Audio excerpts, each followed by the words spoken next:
Hey, welcome. Today we're going to dig into a really provocative idea. What if competition, the very bedrock of capitalism, is actually for losers? We're going to explore a philosophy that says the real way to build the future isn't fighting over the same old pie, it's baking a completely new one. So let's start with a question, and I want you to actually take a second and think about this. What important truth do very few people agree with you on? Now, this isn't just a brain teaser. The whole idea here is that your answer to this question is the secret starting point for any real innovation, for building something truly new. Okay, this quote right here, this is the heart of it all.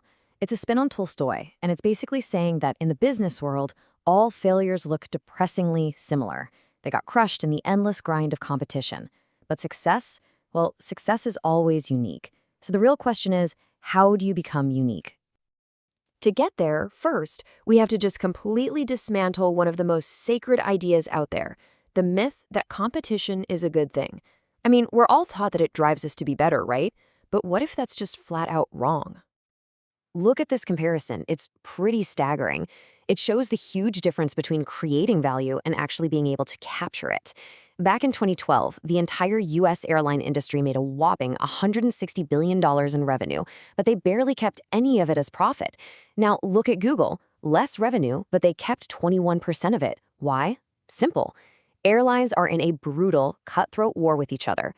Google, well, in its main business, it isn't. And if you need a finer point on it, look at this number, 37 cents. In 2012, that was the average profit an airline made for every single passenger ticket. Can you imagine? After all the fuel, the staff, the planes, the marketing, they were left with loose change. That right there is the reality of competition. You know what economists call this situation? Perfect competition. It might sound great in a textbook, but for a real-life business, it is an absolute nightmare. It's a world where you're basically just a commodity, you have zero power to set your own prices, and your only real goal is to just survive another day. It is literally a race to the bottom. So this all leads to a really mind-bending point. It's a statement that just makes you stop and go, wait, what? Capitalism is supposed to be about accumulating capital, right? Making profits. But perfect competition, by its very nature, erodes all the profits away. So they're not partners, they're total opposites. So if competition is the enemy, what's the goal? Well, the goal is a word that, let's be honest, makes most of us pretty uncomfortable. A word we're taught is greedy and evil. The goal is to build a monopoly. Now hang on. We're not talking about the illegal, mustache-twirling villain kind of monopoly that buys up all the property on the board. We're talking about a creative monopoly. This is a company that's so good at what it does that nobody else can even offer a close substitute. It's not about bullying rivals, it's about creating a whole new category of things for the world. Think about Google with search. It didn't just beat Alta Vista, it made it completely irrelevant. And this is exactly why a creative monopoly can be such a powerful force for good. I mean, think about it. A company that isn't locked in a daily deathmatch for survival can actually afford to think about things beyond the next quarter's earnings. It has the breathing room to treat its employees well, to obsess over its products, and to make huge, long-term bets on the future. Those big monopoly profits, they aren't just a reward, they're the fuel for the next big breakthrough. Okay, so you can see the difference is massive, right? You've got the brutal war zone of competition on one side, and then the peaceful, profitable world of monopoly on the other. Because that gap is so huge, companies have a massive incentive to lie about which camp they're in.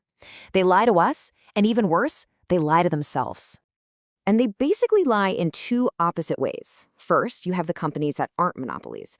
They lie by defining their market super narrowly, as an intersection. So a restaurant owner might say, we're the only place serving British food in Palo Alto, to feel unique. But the reality is they're competing with every single restaurant in town. Then, on the flip side, you have the real monopolies. They tell the opposite lie to stay out of trouble. They disguise their dominance by defining their market as this massive union of huge markets. That's how Google can claim it's just a tiny fish in the giant pond of global advertising to keep the regulators at bay. So what does this all have to do with the future? Well, this whole idea of creating a monopoly isn't just some clever business strategy. It's directly connected to the kind of progress our world desperately needs right now. So there are basically two ways the world moves forward. First is what you could call horizontal progress, or going from 1 to n. This is globalization. It's taking something that works and just copying it over and over again. The other way is vertical progress, going from 0 to 1. This is technology. This is creating something that has never existed before. Building 100 more typewriters? That's horizontal. Building the very first word processor? That's vertical. And this brings us right back to that question I asked you at the very beginning. The big contrarian truth at the heart of this is that technology, that 0 to 1 leap, matters way more than globalization. And why is that? Well, because in a world with limited resources, just copying the same old ways of doing things over and over, that's not a sustainable plan. Real, meaningful progress comes from inventing new and better ways to do things. And so here we are, full circle. The road to building a better future and the road to building a great company are actually the same thing.